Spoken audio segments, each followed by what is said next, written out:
అన్ని కలిపితే మీరు చూస్తే tariff increase 16,699, true up or fuel surcharge.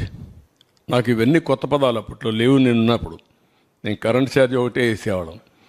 ఇన్నోవేటివ్లో వచ్చారు వీళ్ళు, తెలివినంతా ఉపయోగించారు. అందుకే ఇక్కడికి వస్తే true up or fuel surcharge అన్నాడు. 5,886 కోట్లు వేశారు.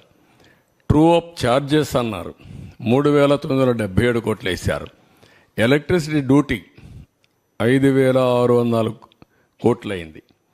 ఒక యూనిట్కి ₹1 వేశారు. ఆ డబ్బులు ఎవరికి పోవాలి? ఎలక్ట్రిసిటీ డ్యూటీ యూటిలిటీకి పోవాలి. గవర్నమెంట్ తీసుకున్నారు. గవర్నమెంట్ ఇవ్వవలసినటువంటి టారిఫ్ వేరియేషన్ ఉంటుంది. అగ్రికల్చర్కు మేము గ్యారంటీ ఇస్తాం, అది గవర్నమెంట్ పే చేయాలి, అది పే చేయలేదు. గవర్నమెంట్ పే చేయాల్సింది పే చేయలేదు. ఎలక్ట్రిసిటీ డ్యూటీ వేసి ఇందులో ఆదాయం సంపాదించుకున్నాడు గవర్నమెంట్. మళ్ళీ అలాంటి వేరియేషన్ చేశారు. టోటల్గా వచ్చే కొందికి 32,166 కోట్లు అయింది. ఇందులో మీరు చూస్తే 8,180 కోట్లు ఒక్క డొమెస్టిక్ కన్జ్యూమర్స్ పైన పడింది. ఆవరేజ్ టారిఫ్ డొమెస్టిక్ కన్జ్యూమర్స్ మీరు చూస్తే ₹3.87 నుంచి ₹5.63 పెరిగింది. అంటే 45% డొమెస్టిక్ అంటే ఇంటికి వాడేవాళ్ళపైన కరెంట్ ఛార్జీ పెరిగాయి. పూర్ కన్జ్యూమర్స్ ఎక్కువ సఫర్ అయ్యారు. పేదవాళ్ళ మీద భారం ఎక్కువ పడింది.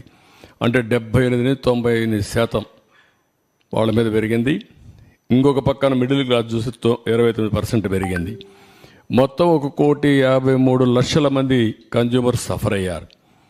ఇంకొక పక్కన పెండింగ్ ఉంది. ఇప్పుడు మళ్ళీ 17,137 కోట్లు ట్రూ అప్ ఫ్యూయల్ ఛార్జెస్ ఏపీఆర్సీలో పెండింగ్ ఉన్నాయి. ఇది మోర్ రిలవెంట్.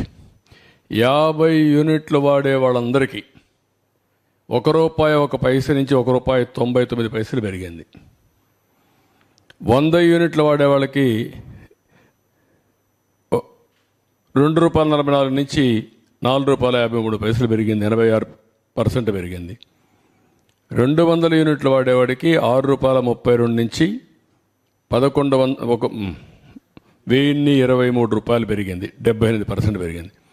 300 యూనిట్లు వాడేవాడికి 1,573 నుంచి 2,034 అంటే 29%. ఎప్పుడూ మాట్లాడుతూ ఉంటాడు పెత్తందారులని. ఈ పెత్తందారు చేసిన పనికి పేదవాడు చితికిపోయే పరిస్థితి వచ్చింది. పేదవాడి మీద భారం పడింది. పేదవాళ్ళు నడ్డి విరిచే పరిస్థితికి వచ్చాడు. అన్నింటికంటే ముఖ్యంగా 50 యూనిట్లు వాడిన వ్యక్తులపైన 98% పెంచారు. 100% భారం మోపారు.